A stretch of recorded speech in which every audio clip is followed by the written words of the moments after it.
नमस्कार दोस्तों, मैं doctor Shabina Khan sunrise IVF centre से। आज मैं आप लोगों को कुछ जानकारी देना चाह रही हूँ। एम्ब्रियो ट्रांसफ़र के बाद पेशेंट्स को क्या प्रिकॉशन लेना चाहिए।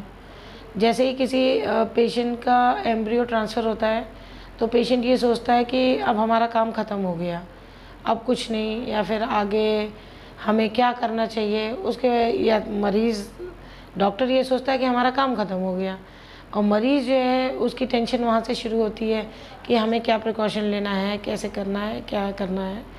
तो जैसे अब हमारे पास पेशेंट्स हैं तो हम लोग जो है पेशेंट को उनके रिपोर्ट्स जो भी हैं वो पेशेंट को प्रोवाइड कराना चाहिए, या मरीज़ को खुद भी अपनी रिपोर्ट्स की जानकारी लेना चाहिए। यहाँ तक कि इस बारे में भी जानकारी लेना चाहिए कि जो उनके अंदर एम्ब्रियो या भ्रूण डाला गया है वो किस प्रकार का था। ये मेडिकल रिकॉर्ड पेशेंट के पास भी होना चाहिए और जो सेंटर वाले हैं उनके पास भी होना चाहिए, या सेंटर वाले को उनको इन्फॉर्म करना चाहिए, क्योंकि कभी कभी इन रिकॉर्ड्स की ज़रूरत होती है। अगर कभी दोबारा किसी को आईवीएफ कराने की ज़रूरत है या कोई चीज़ है तो वो इन रिकॉर्ड से ये जानकारी हो जाती है कि उनके एंडोमेट्रियम कैसे बन रहे थे, अंडे कैसे थे, या एम्ब्रियो कैसे बने थे। तो ये सारी चीज़ों की जानकारी होती है। एक तो मेडिकल रिकॉर्ड। दूसरी बात, एम्ब्रियो ट्रांसफ़र के बाद ट्रैवल। बहुत से पेशेंट्स बहुत दूर से आते हैं और ये पूछते हैं कि जी हम चले जाएं या नहीं, या क्या करें। तो यूजुअली हम लोग एम्ब्रियो ट्रांसफ़र के बाद ट्रैवल के लिए थोड़ा मना करते हैं, और वो भी ऐसी जगह जाने के लिए जैसे जहाँ पे रोड अच्छी नहीं है, जर्क वगैरह बहुत है, तो उस पर ट्रैवल ना करें, और या करें भी तो बहुत ही एहतियात और बहुत धीरे धीरे, और लॉन्ग ट्रैवल ना करें। अगर पेशेंट हमारे पास अगर कोई आता है, ये पूछता है कि मैडम हम आज आए हैं, 4 घंटे आए हैं, क्या आज ही हम लौट जाएं, तो हम उन्हें कहते हैं कि ट्रैवल का स्ट्रेस मत लो, आप नेक्स्ट डे आप प्लान करो। तो अपने पेशेंट्स को थोड़ा सा ये ट्रैवल का बताना ज़रूरी है। खाने पीने के लिए नॉर्मल डाइट जैसे लेती हैं वही लेती रहें, और ऐसा नहीं है कि किसी को आईवीएफ से कंसीव हो गया या एम्ब्रियो ट्रांसफ़र हो गया तो उसके बाद उसको बिस्तर पे ही लेटना है या काम नहीं कर सकते, ऐसा कुछ नहीं है। हल्का फुल्का अपने जो नॉर्मल, वो पेशेंट एकदम ही नॉर्मल पेशेंट के जैसे रहते हैं, ठीक है। ऐसा नया उनके लिए कुछ भी नहीं है। बस हाँ, उनको कोई भारी चीज़ उठाना, सीढ़ियों पे चढ़ना, मतलब कोई ऐसा काम ना करे जिससे उनको फिज़िकली स्ट्रेस हो, ठीक है। फिर उसके अलावा सबसे इम्पॉर्टेंट चीज़ होता है मेडिसिन। जो हम लोग दवाइयाँ लिख के देते हैं, अमूमन हम 14-15 मतलब 15 डेज़ की मेडिसिन देते हैं। तो हम मेडिसिन जब भी पेशेंट को देते हैं तो उसमें उनको टाइमिंग का बहुत ध्यान रखना है। जिस समय बताया गया है उसी समय वो दवा खानी है, और दवा हमेशा एक दिन ज़्यादा की ले जाएं। जैसे अगर आज मान लीजिए उनका यूपीटी टेस्ट आना है, पॉजिटिव होना है या नेगेटिव होना है, तो अब हमने पेशेंट की जांच कराई और उसमें टाइम लग रहा है, उनको रिपोर्ट बीटा एचसीजी की कल मिले, परसों मिले, तो वो पेशेंट सोचता है कि अब हमें यार रिज़ल्ट का इंतज़ार करना है, तो वो दवा नहीं लेगा।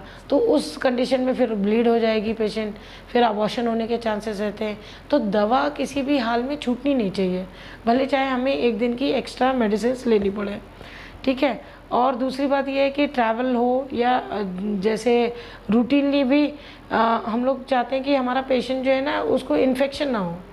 तो इन्फेक्शन जैसे यूरिन बहुत देर होल्ड कर लेना, ये काम नहीं करना है। अगर किसी को पेशाब आ रही है तो उसे जल्दी ही जाके कर लेना है, क्योंकि अगर यूरिन होल्ड करेगा तो इन्फेक्शन होगा, और इन्फेक्शन जो है पेशेंट का खुद भी हो सकता है और कभी कभी दूसरों से भी लग सकता है। तो जो इन्फेक्टेड लोग हैं, जिनको अगर मान लीजिए खांसी है, ज़ुकाम है, बुखार है, या इस टाइप के लोग हैं, तो उनसे अपने पेशेंट को या मरीज़ को थोड़ा सा दूर रखें। और लास्ट पॉइंट जो सबसे इम्पॉर्टेंट है वो मैं ये बताऊँगी, स्ट्रेस। जो पेशेंट जो है स्ट्रेस लेता है, उसने आईवीएफ करा लिया, उसने एम्ब्रियो ट्रांसफ़र करा लिया, अब वो स्ट्रेस में जीने लगता है कि अब मेरा क्या होगा, मेरा रिज़ल्ट आएगा नहीं आएगा, या मैंने इतने पैसे लगा दिए, या मेरा क्या होगा, आगे कैसे होगा, दोबारा तो नहीं करना है। तो मेरे ख्याल से स्ट्रेस एम्ब्रियो ट्रांसफ़र के बाद तो पेशेंट बिल्कुल ही ना ले, क्योंकि जो आईवीएफ प्रक्रिया है उसमें जो भी है, जो प्रोसीजर है उसमें एंडोमेट्रियम है, एक हमारा एम्ब्रियो है, और एक है लक। तीनों फैक्टर काम करते हैं। एम्ब्रियो अच्छा है एंडोमेट्रियम अच्छा है। जो चीज़ें हमारे हाथ में, उसके लिए तो हम टेंशन ले सकते हैं, लेकिन जब हम एम्ब्रियो ट्रांसफ़र कर दिए तो अब बात हमारे हाथ में नहीं रहेगी, वो हमारे लक के ऊपर है और हमारी मेहनत के ऊपर है कि वो भगवान क्या करता है या खुदा क्या करता है।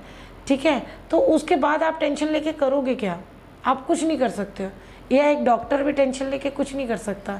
उसको जैसे एंडोमेट्रियम बनानी थी उसने बना दी, एम्ब्रियो उसने अच्छे डाले, कैसे डाले, वो सब कुछ हो चुका है। तो अपने पेशेंट को हमेशा कहें कि जब भी आप प्रोसीजर करवाएं उसके बाद पेशेंट जो है स्ट्रेस ना ले।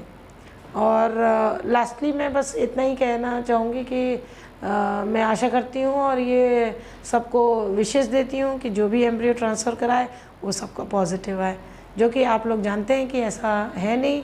IVF 100% नहीं है किसी कहीं पे भी, किसी के यहाँ भी, लेकिन फिर भी मैं बस उम्मीद जगाती हूँ कि जो माँ बाप चाहते हैं कि उनके बच्चे हों वो कंसीव करें।